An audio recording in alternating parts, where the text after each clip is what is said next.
মোহামেডান স্পোর্টিংয়ের বর্তমানে যে পারফরমেন্স, আগামীকাল তাদের ম্যাচ আছে পাঞ্জাব এফসির বিরুদ্ধে, কিন্তু সেই ম্যাচেও তারা কতটা সফল হতে পারবে সেই নিয়ে তো একটা প্রশ্নচিহ্ন থেকেই যাচ্ছে, যেহেতু তাদের গত কয়েকটা ম্যাচে যা পারফরমেন্স। এই ম্যাচের পর জানুয়ারি ট্রান্সফার উইন্ডোতে প্লেয়ার চয়েস, নতুন প্লেয়ার নেওয়া হবে কি না, কোচ পরিবর্তন হবে কি না, সেই সব নিয়ে আজকে সাংবাদিক সম্মেলনে কী বললেন মোহামেডান কর্তারা, চলুন এই ভিডিওতে শুনে নেওয়া যাক। লিস্টগুলো বেরোলো সব ক্লাব যারা ছাড়বে প্লেয়ারগুলো, তো সেই লিস্টটা তো আনফর্চুনেটলি কি বলবো, এটা তো যারা ফার্স্ট 11-এ বা ফার্স্ট 20-তে চান্স পাচ্ছে না তাদেরকেই টিমেরা আইএসএল টিমরা ছাড়বে। তো সেই লিস্টটা আমরা পেয়েছি। আমাদের এটাই যেটা আমরা বললাম, আমরা সাঁচিতে আমরা একটা ট্রান্সপারেন্ট প্রসেস ক্রিয়েট করার চেষ্টা করেছি, যে একটা গ্রুপ আছে scouting. Say scouting group will recommend the players to the coach and the assistant coach. In that scouting group there will be members, will also include the coaches itself, but একটা transparent মেথোডোলজিতে হচ্ছে।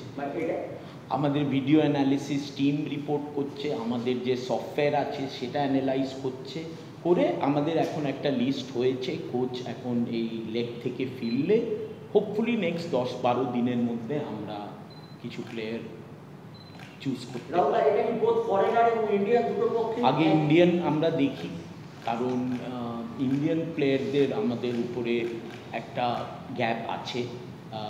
Foreign আমাদের ইনজারি আমাদের খুব effect করেছে, তো definitely কাদেরই replacement তো আমরা নিলামই। আর বাকি দেখি, আগে ইন্ডিয়ান প্লেয়ারকে আমরা আগে ফেলি। আচ্ছা বলুন তো, আপনি আমাকে মনে আছে আপনাদের মধ্যে থেকেই একজন আমাকে কিছুদিন আগে সাঁচি অফিসে জিজ্ঞেস করেছিল যে কত পরামর্শদাতা আপনি রাখবেন, too many cook spoil the broth তো হবে না, এটা আপনাদেরই কারোর স্টেটমেন্ট ছিল। তো ভাই সুলে মুসা এক্স প্লেয়ার, শাব্বির ভাই এক্স প্লেয়ার, এর ছাড়া অ্যালভিটো আছে, ভাস্কর গাঙ্গুলি আছেন, বিশ্বজিৎ ভট্টাচার্য রিসেন্টলি জয়েন করেছেন। তো এটা তো মানে ওরা আসুক না, মানে যারা সিনিয়ররা বলছে আমরা ডাকবো কেন, এটা তো ওদেরও ক্লাব না। না আমি বলছি, আমার একটাই পয়েন্ট, আমরা সবসময় ডাকবো কেন মানুষকে? আমরা তো ফ্যানদের বলি ম্যাচ আছে, ফ্যানরা তো আসে, মানে এই সুলে মুসা বলুন, এরা তো সবাই এসে ইনভলভ হলো।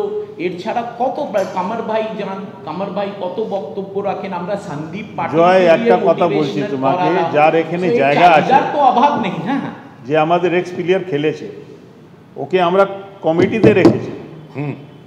সে কোনোদিন মাঠে যায় না, না কোনোদিন প্র্যাকটিসে যায়, কমিটিতে আছে। ওরা কোনো আজে বাজে প্লেয়ার না, তারা ওয়েল নোন প্লেয়ার। তার ছাড়া ইন্ডিয়া খেলা প্লেয়ার আছে। কিন্তু ব্যাপারটা হচ্ছে যে আপনি ভিড় লাগিয়ে নিলেন, লাভটা কি হলো? না, আমি আর একটা কথা বলি।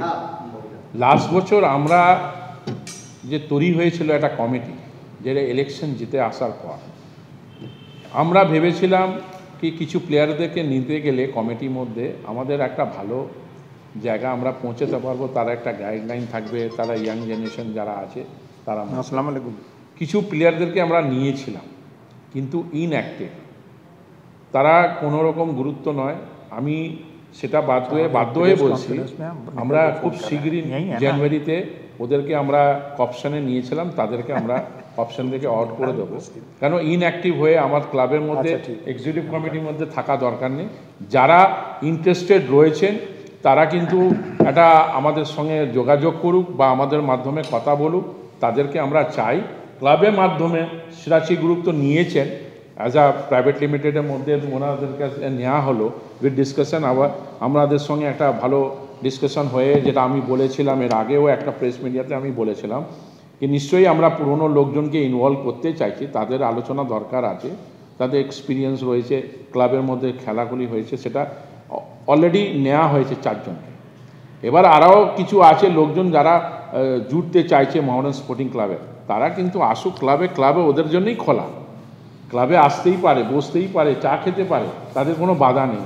সেই জন্যই আমি বলছি ওনারা যদি আসেন মোস্ট ওয়েলকাম, তাদের সঙ্গে আমরা আলোচনা করব, দরকার হলে সাঁচি গ্রুপের সঙ্গে ওনার সঙ্গে যোগাযোগ করিয়ে দেবো, কোনো